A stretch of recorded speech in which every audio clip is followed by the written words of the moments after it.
Good morning, everybody. Yeah, I missed out yesterday. Just had other things to do. But another pretty morning. I'm at wind around, and looks like the sea is calm from here. Yesterday, from my house, it sounded wild. Not to mention that they've closed off the boardwalk. Imagine somebody that's walked all the way from town gets here to find this. Alright, so eventually I get here, and chaps are fishing down there. A nasty wave that picks up on the sandbank at the back. It'll be an interesting launch if there are people launching.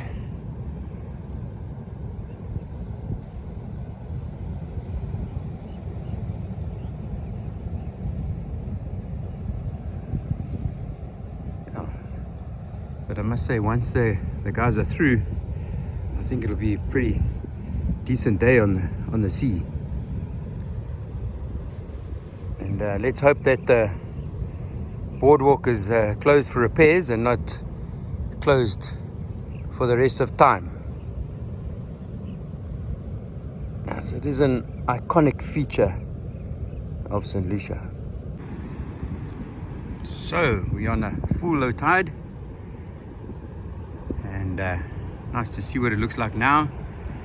You can see that gap there is now quite narrow. On Neeps, obviously the big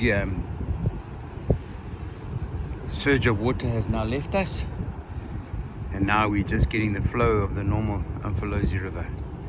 But I mean, it's still flowing pretty quickly if you look at the speed of the debris there.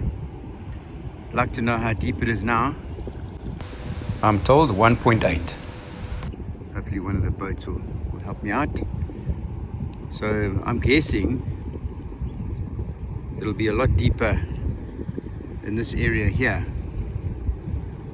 than it is there where the mouth and the sea join, because I think the sand will be washed in by the surf. So it's probably shallower there, but I doubt whether the lads will give me a depth over there, because they'll be focused completely on what's ahead of them. You can see the water's still pretty brown, so that means that there's still a lot of water coming through. And I've said so many times that when it's open, it's open. It doesn't matter how wide it is. But obviously it does matter how wide it is, for the amount of fish going in, and try and get a natural movement of migratory fish in and out. And obviously the amount of seawater that gets up to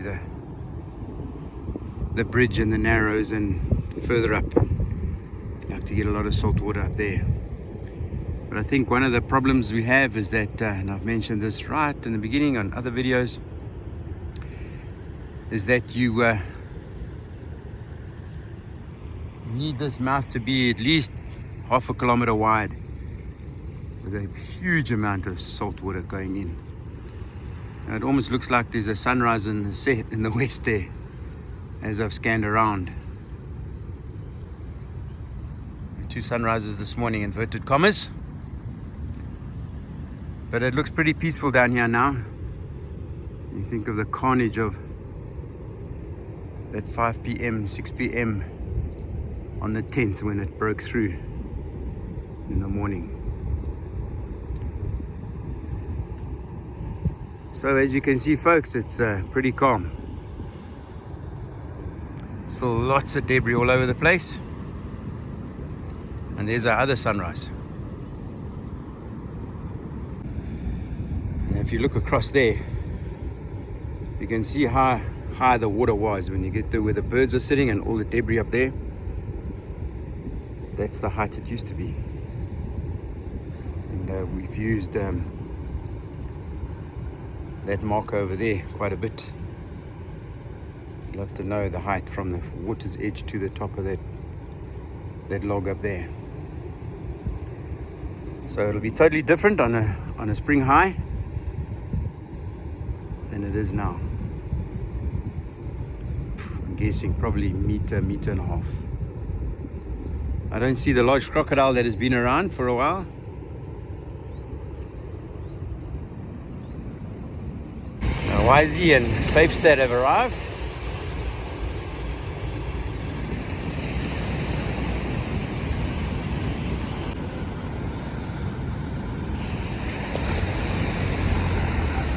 Going uphill.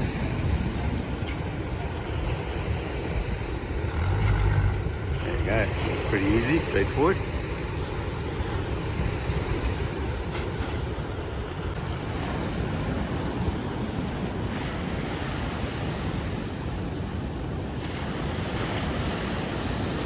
That was quite entertaining. I took that video of Alistair and his monohull. And there were quite a few comments coming through, especially on my TikTok account, saying, why don't you just use a ramp? I'm sure the comments were coming from somewhere where they do not do surf launches. This year is a lot more challenging for a skipper. So this morning it looks like Barraca himself is doing the job. Very experienced, so I'm sure they have not much of a problem.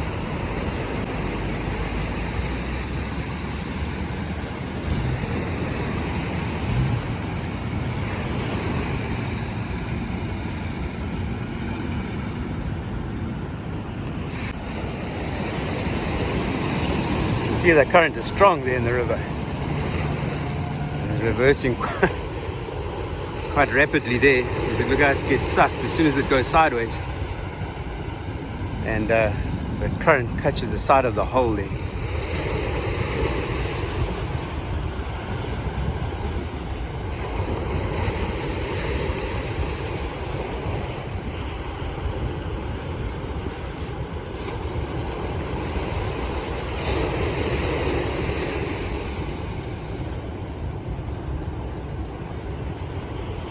And that's the challenge. So even if you want to sit here and wait for your gap, the water's pushing you.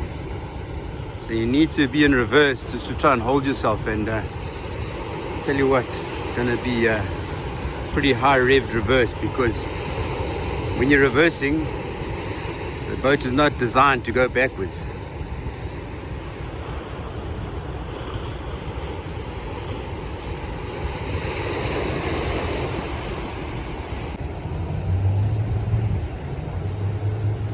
You can see how smooth the water is there, and as soon as it collides with the seawater washing machine,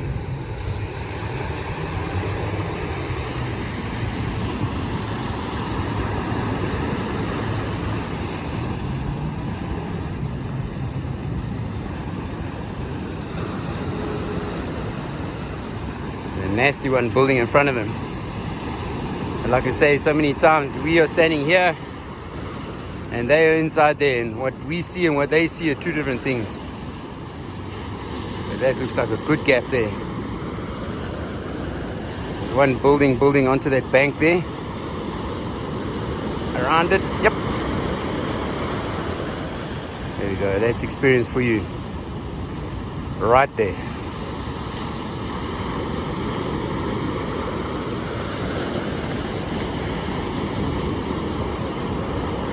Hold on, young man. Racing in here. Oh, the manna is amped. All got the same clothing, ready for this troll.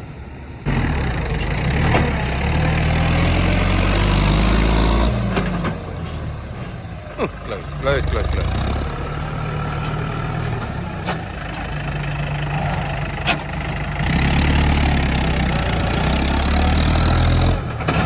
That's it.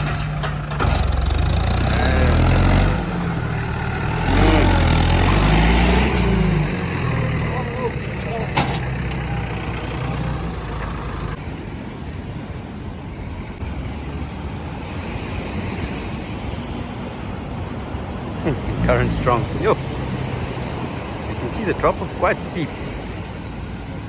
So the water's deep down there.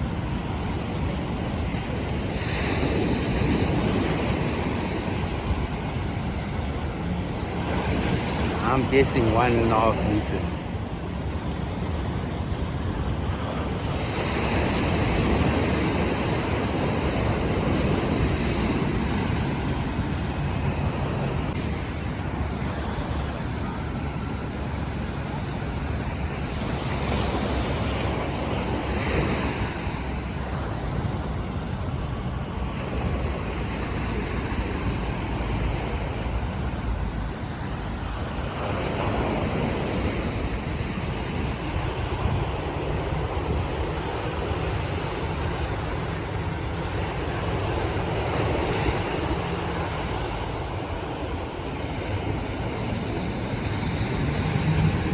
Saying you kind of got to choose your moment out there and then just hit it. Oh, it's got it right. It's flat now. It's got a lot of people on board, so it's going to be heavy. But it looks like you timed it perfectly. Well done, Leon.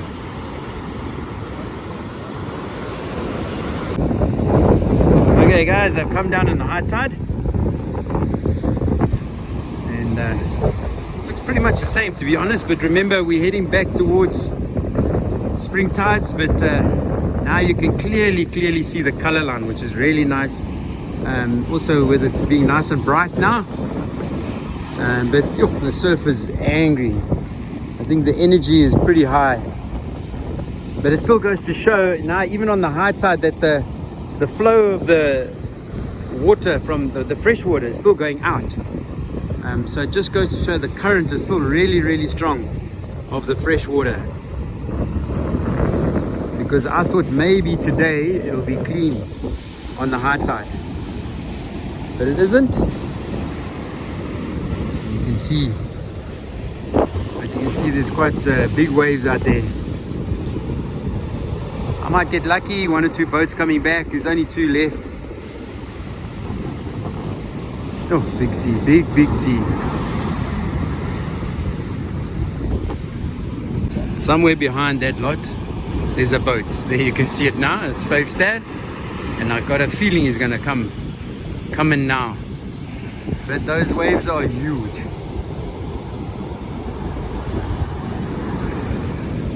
Going to try and follow him. Yeah, they're coming in. Because once he disappears behind the wave, then I don't know where he is. There we go, got him again.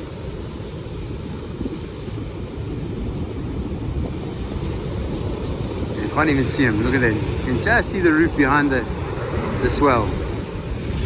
He's right behind that big one breaking now.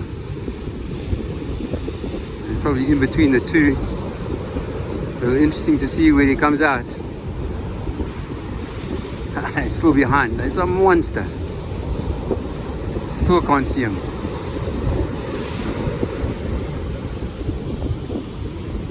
And another massive one there. Ah, here he comes. Couldn't find him. Check it out. Unbelievable. Look at the size of that thing coming behind him.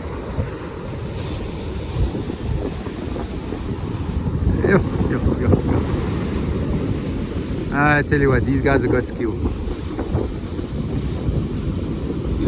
Now he's in the washing machine.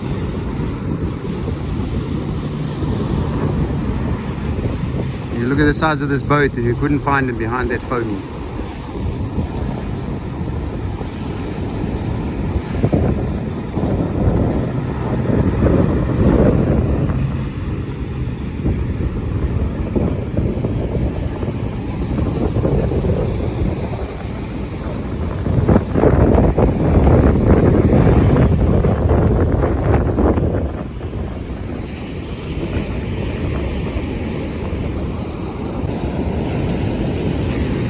Sitting waiting, finding us the right spot to actually beach the boat. Obviously pretty shallow there because he's trimmed the motors up quite high.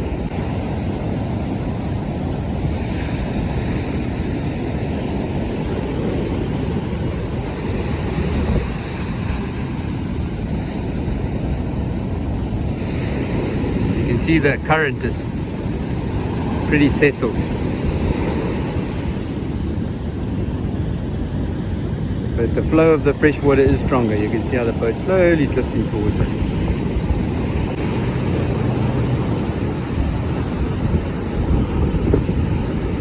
Dis die Barend, ek sê jy gaan in daai golf in, jy verdwyn. Ek kan jou nie kry nie. Ek soek links regs, ek kry jou nie. Ja, ek voel ek kyk land toe, ek kan nie die land sien nie, want daai golf 2 meter bo my. Ja, daai nie daai. Dis groot, dis verskriklik. Ja. Well done, Boet. Well done. The wave dancer coming in the back there. See how it disappears behind those waves. Yeah. Check, it's gone. Can't even see the boat. There it comes. Oh, the sea is huge. Gone again.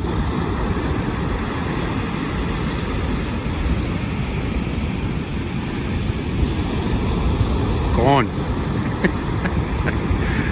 Oh my word. There he comes. Crazy. Yeah.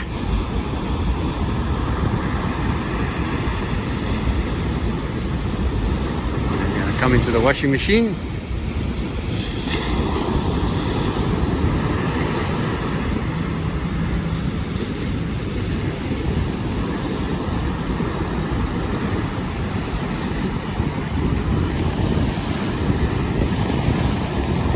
And that's a big boat, folks, and it just disappeared behind those waves.